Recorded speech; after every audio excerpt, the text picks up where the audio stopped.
Good evening to all of you, and thank you for joining us on 13 Plus. I'm Mary Coleman. Well, skyrocketing home prices prevented many Americans from even buying a home, and now we know a possible reason why. Our national investigative team found out how investors and large companies bought up large chunks of homes, fueling rental prices and the price to purchase those homes. High housing costs are putting a strain on people nationwide, and millions of potential buyers have been sidelined by elevated home prices and interest rates. If you're a first-time home buyer, real estate experts say you could be competing with national corporations. In the wake of the late 2000s financial crisis, institutional investors emerged, bulk purchasing foreclosed homes at auction and converting them into rental housing. More than a decade later, the Government Accountability Office finds in many cities these investors have a large portion of single-family rental homes. Investigative reporter Naomi Coles dug deeper into property records, showing just how often these companies are winning their bids in Charlotte. This neighborhood is really quiet. Stephen Barber and his wife moved around the Charlotte area a few times before settling here on Mineral Ridge Way more than 2 years ago. We really wanted to buy, but by the time we were ready, we had a real estate agent, all the properties that we would have liked, including this, they were bought up, and then we see them a couple months later for rent. Starter homes bought by giant national companies like the one he rents from now. Fully half of the homes along this quiet street in North Charlotte are owned by these national corporations. A new government report finds Charlotte ranked number 3 from the top of 20 cities studied, with 18% of its single-family rental homes owned by these companies. How does that impact the first-time home buyer, the people who are just looking to have their own home? So it's obviously not very good news for them if they really want to buy, right? So because you're competing with these large institutions, they have deep pockets, and most of them use cash offers. Yunchen Chu directs UNC Charlotte's Childress Klein Center for Real Estate. Their studies find 125 people move to Charlotte every day, and Chu believes this trend comes with positive benefits too. They find that single-family rental allows a lot of the households, especially the kids, to access high-quality schools. The trend towards national companies getting into the local landlord business started during the Great Recession. A lot of these institutional investors, for example, Blackstone bought a lot of these houses in foreclosure auctions and then turn them into rentals. But the trend has become most obvious in Sunbelt cities like Charlotte and Atlanta, which ranks at the top nationwide. Barber is grateful, though.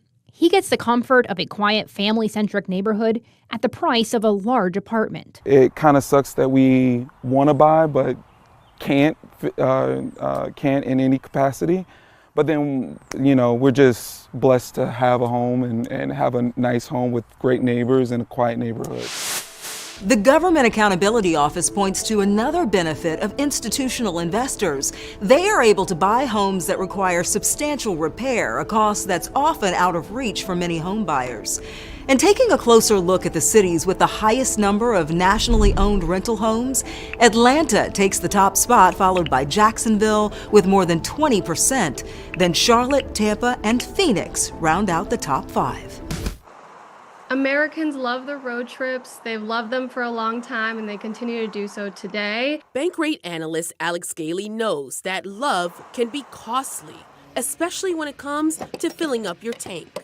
Bankrate analyzed how much Americans spend on gas, and while states like California and Washington are known for high prices at the pump, Gailey points to another often overlooked factor: average annual mileage.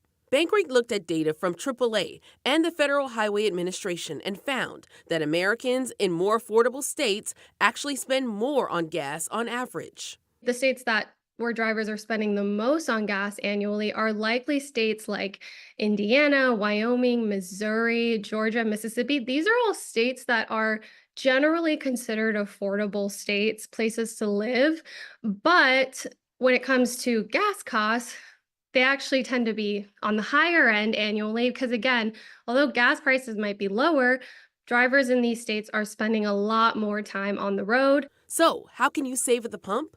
Gailey recommends planning your long-distance trips in advance and shopping around for the best gas prices. The way to do that is to take advantage of free gas apps. There's AAA and Free Gas Buddy. These are apps that they have essentially all the gas stations that are near you, and you can find the gas station with the lowest prices that you need to fill up on. And this is sort of a way to shop around and compare gas prices in the area you're in, or maybe if you are traveling across state lines. She also suggests taking advantage of free rewards programs at your favorite gas stations, especially if they're located along your travel route. And then you could also double dip in rewards if you have a cashback credit card that allows you to earn rewards on either gas or just generally on purchases. So you could be using your cashback credit card at a pump where you earn rewards from that rewards program, and then you're earning double rewards for the gas that you're filling up in your tanks. So before you start your engine and hit the highway, make sure you take advantage of these tips to save money on your holiday getaway. With this Watching Your Wallet, I'm Carice Jackman.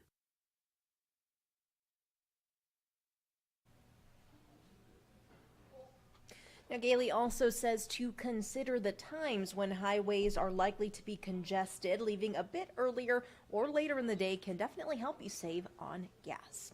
We leave you with a live look from our Mount Bigelow camera. We hope you're having a great week so far. Hey, tomorrow's Friday, guys. We're looking forward to it here. We hope you'll join us for 13 News Live at 10 for more of your news and weather. But until then, have a great night.